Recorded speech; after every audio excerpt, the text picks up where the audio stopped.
హుస్నాబాద్ మున్సిపాలిటీలో కాంగ్రెస్ పార్టీ అభ్యర్థులకు మద్దతుగా మంత్రి పొన్నం ప్రభాకర్ ఎన్నికల ప్రచారం. మొదటి వార్డులోని కేవీ కాలనీలోని కాంగ్రెస్ పార్టీ అభ్యర్థి సాగర్కి మద్దతుగా డోర్ టు డోర్ ఎన్నికల ప్రచారం నిర్వహిస్తున్న మంత్రి పొన్నం ప్రభాకర్. ఎన్నికల ప్రచారంలో గడపగడపకి వెళుతూ మహిళలు, చిన్నారులను, వృద్ధులను ఆత్మీయంగా పలకరిస్తూ ప్రజాపాలన ప్రభుత్వంలో చేపట్టిన సంక్షేమ పథకాలు, అభివృద్ధి కార్యక్రమాలు వివరిస్తున్నారు. హుస్నాబాద్ను రాష్ట్రంలోనే అగ్రగామిగా ఉంచేలా అనేక కార్యక్రమాలు జరుగుతున్నాయని, హుస్నాబాద్ మున్సిపాలిటీలో సీసీ రోడ్లు, డ్రైనేజీ నిర్మాణాలు, తాగునీటి వ్యవస్థ, ఎల్లమ్మ చెరువు సుందరీకరణ అభివృద్ధి, కొత్త చెరువు సుందరీకరణ అభివృద్ధి పనులు, అర్బన్ ఫారెస్ట్ పార్క్ తను చేపట్టిన అభివృద్ధి కార్యక్రమాలు వివరిస్తున్న మంత్రి పొన్నం ప్రభాకర్. ప్రభుత్వానికి అండగా ఉండాలని, హుస్నాబాద్లో ఉన్న 20 వార్డులను కాంగ్రెస్ పార్టీ అభ్యర్థులను గెలిపిస్తే తనకి మరింత మద్దతు ఉంటుందన్న మంత్రి.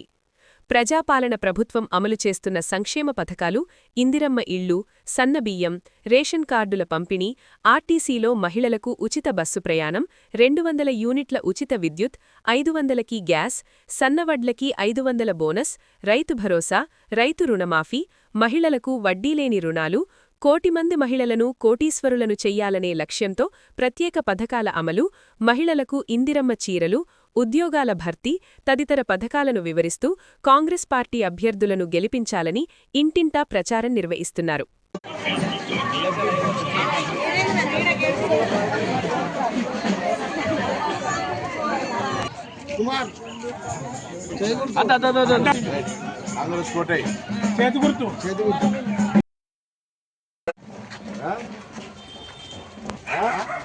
కాంగ్రెస్ కోట ఏమంటున్నా సరేనా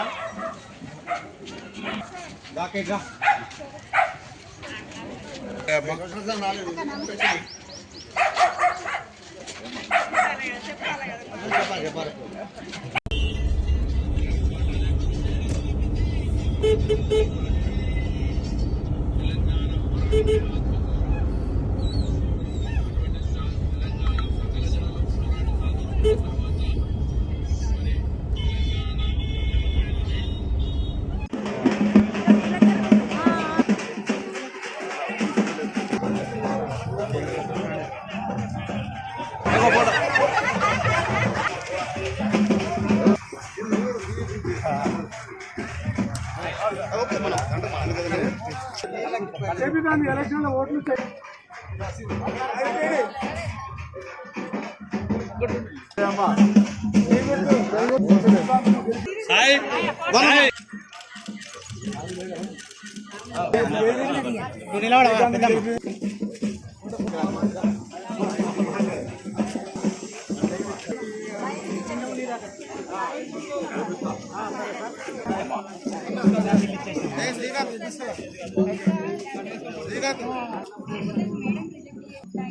అన్నా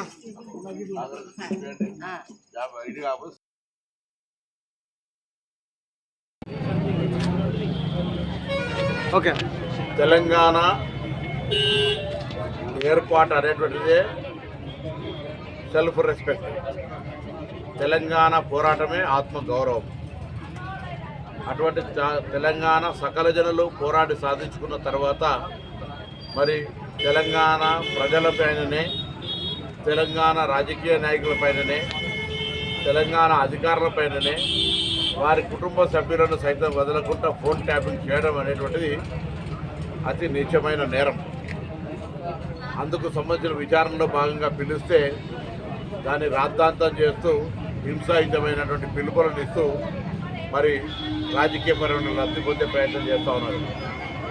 విచారణ జరిగితే అంత బాధపడితే మీరు కొందరి జీవితాల్లో అది రాజకీయంగా, ఆర్థికంగా, వ్యాపారకంగా, ఉద్యోగపరంగా, కుటుంబాల పరంగా వాళ్ళ సొంత ఏ రక్షణ స్వీకరించేది ఉంటుందో వాటిలోకి దొంగి చూసి మీరు ఆ డాటాను, ఆ సమాచారాన్ని దొంగిలించినటువంటి వ్యక్తులు వాటి తప్పకుండా చట్టం తరపతి చేసుకోబోతుంది. ఇలా కక్ష సాధింపు చర్య కానీ కుట్రపూరితం కానీ ఏమీ లేవు. ఈరోజు వాటిని ఎదుర్కొని మీరు తప్పు చేయనట్టయితే తెలంగాణ ప్రజలకు మీరు తప్పు చేయాలని నిరూపించుకునే అవకాశం. విచారణ శిక్ష కాదు, విచారణ జరుగుతుంది. విచారణ జరిగినప్పుడు మీ నిర్దేశిస్తూనే నిరూపించుకోవాలని కోరుతాను తప్ప డైవర్షన్ పార్టీ చేసి అదేదో కక్ష సాధింపు ధోరణిగా ప్రచారం చేయడం మానుకోవాలని కోరుతున్నాను.